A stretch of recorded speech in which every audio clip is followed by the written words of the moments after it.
CD was done importing. Hey guys, I am here for chapter 8 of The Room. This is a good chapter as well. I'm gonna try to give it some gusto. Got some lager here. It's Red Stripe. Shameless plug. Alright, here we go. Chapter 8. The roof air flowed through Denny's hair as he dribbled his basketball in solitude. The rippled leather of the ball felt good to his fingers. He liked to come up here to think sometimes, especially when he was high. It felt right to be high up, literally, on the roof of the building, when his spirit was high off drugs. It's a bitch of a paragraph. Speaking of drugs, the door to the roof suddenly swung open and just as quickly banged shut. A man in a blank tank top, black Adidas pants, and a black cap stood menacingly at the entrance. Denny knew him instantly. It was Chris R., the drug dealer he'd been buying from. And he knew why he was here, too. Denny was late on a payment. Chris R. strode towards him. Denny grabbed the basketball and stared him straight in the eye. For a long time, neither of them said anything. After a few moments, Chris spoke up first. "Hi, Denny," he grumbled. "Chris R., I've been looking for you," Denny said. A smile stretched nervously across his face. "Yeah, sure you have." Chris R. took a step forward and grabbed the basketball, snatching it from Denny's sweaty hands. "You have my money, right?" "Yeah, it's coming. It'll be here in a few minutes," Denny fumbled. Of course, there was no money, and even if there was, he wasn't sure how it would arrive within a few minutes. But Chris R. didn't know that. Or at least, Denny hoped he didn't.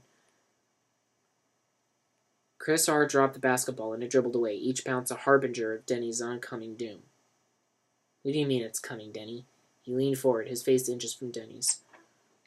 "Where's my money, Denny?" "Okay, just give me 5 minutes."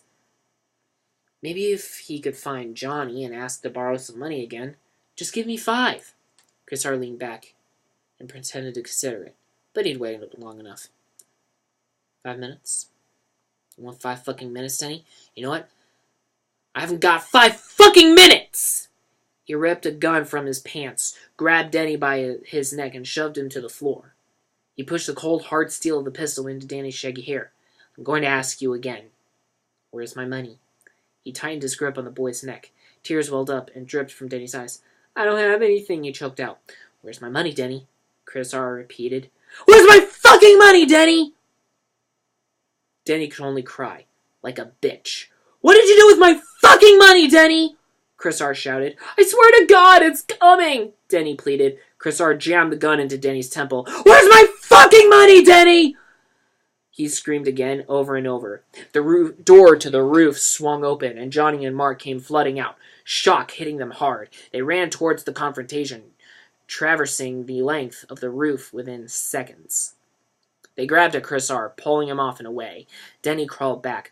Mark grabbed Chris R.'s gun and pointed it at the drug dealer, holding back his left arm while Johnny held his right. The man struggled, yelling, screaming at Denny. "You're fucking dead!" he spat. "Shut up!" Mark retorted. "What's going on? Oh, somebody help!" It was Lisa screaming, her and her mother having randomly appeared at the door as well. Mark and Johnny dragged the drug dealer towards the door while the women ran out to Denny. "Let's get him to the police," Johnny offered, and he and Mark disappeared back into the building. "You're fucking dead!" Chris R. yelled out as he sunk into the darkness. Denny was leaning off the building, tears streaming down his boyish face, when Lisa and Claudette reached him. Lisa took him by the shoulders and faced him towards her, shaking the creep frantically in her arms. "Denny, are you okay? What did the man want from you?" She pulled him away from the wall. "Nothing," he said. "Oh, that was not nothing," Claudette chimed in. "Tell me everything." Lisa was crying now. This boy was like a son to her. "You have no idea what kind of trouble you're in here, do you?" Claudette lectured. "I owe him some money," Denny admitted. Claudette started to say something, but then stopped herself. "What kind of money?" "I owe him some money," Denny admitted. "What kind of money?" "Everything's okay. He's gone." "Everything is not okay, Denny. That is a dangerous man." Claudette had seen too many people murdered by drug dealers in her lifetime to let her family, and that's what Denny was now, whether she liked it or not, be involved in them. Calm down, he's going to jail. Denny, what kind of money? Just tell me. Lisa was incredibly concerned as to the exact amount. What do you need money for? Claudette began, but Lisa interrupted. Mom, please, Denny is with me and Johnny, she screeched. A man like that with a gun? My God. If Denny wasn't crying from Chris R's attack, he was certainly crying from this barrage. Denny, look into my eyes and tell me the truth. We're your friends, Lisa pleaded. Denny took a deep breath. I bought some drugs off of him. Things got mixed up. I didn't mean for this to happen. Claudette rolled her eyes in disbelief. Denny broke down into a solid stream of tears. Denny, she choked out. I don't have them anymore. What kind of drugs, Denny? Lisa sobbed. It doesn't matter. I don't have them anymore. It doesn't matter? Claudette said. How in the hell did you get involved with drugs? Mom! Lisa tried to interrupt, but Claudette continued. What? Were you going to give them to him? Selling them to him? Where did you meet that man? What kind of drugs do you take? Lisa screamed at him. It's nothing like that. Denny tried to explain, but what the hell is wrong with you? Lisa shook Denny violently in her frenzy. I just needed some money to pay off some stuff, he lied quickly. How much do you have to give him? Lisa pleaded. This is not the way you make money, Claudette piped in. How much? Denny broke out into tears again. Stop ganging up on me. Well, it is time somebody ganged up on you. A man like that, where in the hell did you meet a man like that? It doesn't matter, Denny repeated for what felt like the 100th time. This was an infuriatingly useless and repetitive conversation. And Denny was quickly wishing that Chris R had just shot him in the head so that he wouldn't have had to endure it. It matters a great deal. A man holds a gun on you, you almost got killed, and you expect me to forget that? Denny couldn't take this from her anymore. You're not my fucking mother! He shot back. You listen to me, boy!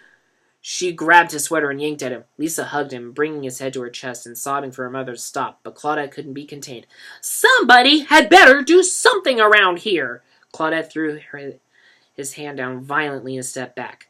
Lisa cradled Denny's head, stroking his oily hair as they wept together. It's okay, she whispered. The door swung open again, and Johnny and Mark returned. Chris R wasn't with them, so Denny could only assume they had managed to successfully get him to the police. Explained what had happened, and gotten him sent straight to jail in a few minutes they had been talking. Are you okay, Denny? Johnny asked urgently, holding Denny around the shoulders. I'm okay, he said. Are you okay? He repeated. I'm okay. What's okay? He's taking drugs, Claudette hissed. Johnny held Denny's head to his chest while Mark held Claudette back. Come on, stop, he commanded. It was a mistake. A mistake? That he takes drugs? Claudette threw up her hands and shook her head. No one was taking this seriously. Come on, let's go home, Johnny said. Mark agreed. Yeah, come on. It's clear. What's clear? Claudette wasn't even sure what that sentence meant in this context. I'm going to call the police. Mom, stop! It was Denny's mistake. Just stop. Ugh. Claudette turned her head in disgust. Mark pushed her towards the exit. Let's go. Johnny lifted his hand off of Denny's shoulder. Why did you do this? You know better, right? Why? I'm sorry, Denny whined. You know better, Denny. You almost got killed. I'm sorry. It was more genuine this time. Johnny could tell he meant it. It won't happen again, I promise. Johnny frowned and pulled Denny's head once more to his chest.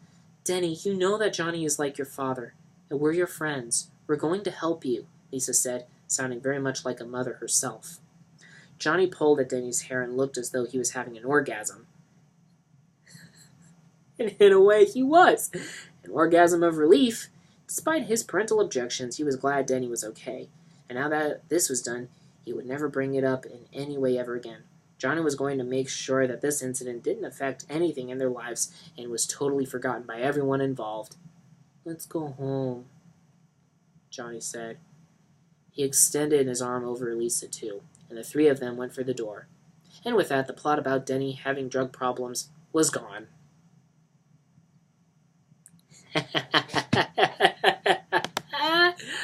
That was actually not a bad chapter. It was a lot of fun to read. All right, I will see you all for the next one. Take it easy.